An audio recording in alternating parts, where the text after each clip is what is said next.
My name is Jeff Fairman. I head up the engineering here at NowSecure. I think the thing that we do here is that we're able to embed during that CI/CD process and a part of the build process, and we really reduce the friction and the time to get a release out. No longer are you testing at the end. And your security analyst is actually your friend. He's not actually someone at the end that's saying, hey, you can't re-release this thing. You already know that. Technologically, we need to orchestrate many different aspects when we do analysis for mobile applications. Because we run on a real device, it's a little bit more tricky because what we have is a sort of an AWS kind of platform perspective, but it's actually got to be able to run actually on a device. So how do you mirror that thing up together? Well, it's all about orchestration. We've created our own pipeline products internally that allow us to actually, just like a Jenkins, be able to pipeline different aspects of jobs to be able to compose and create an analysis for an app. It's pretty cool technology.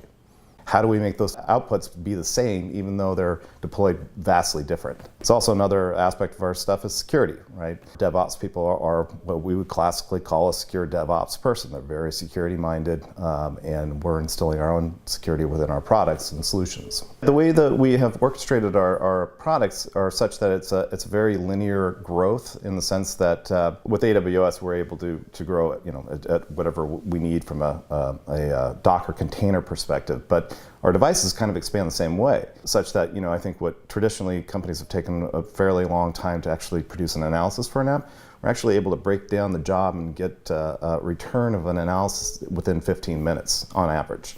So it's pretty impressive in terms of what we've been able to take that was maybe a multi-day, multi-step process and be able to collapse it into an analysis that can be completed in 15 minutes at scale. So the more customers we have, we just keep on adding devices, and we're in the hundreds now. So as a former CTO of brokerage, I think that really the key value here is that you're able to get the analysis done during the build, the CI/CD phase of delivering an application, as opposed to waiting until the end and getting a laundry list of things that you need to go rework.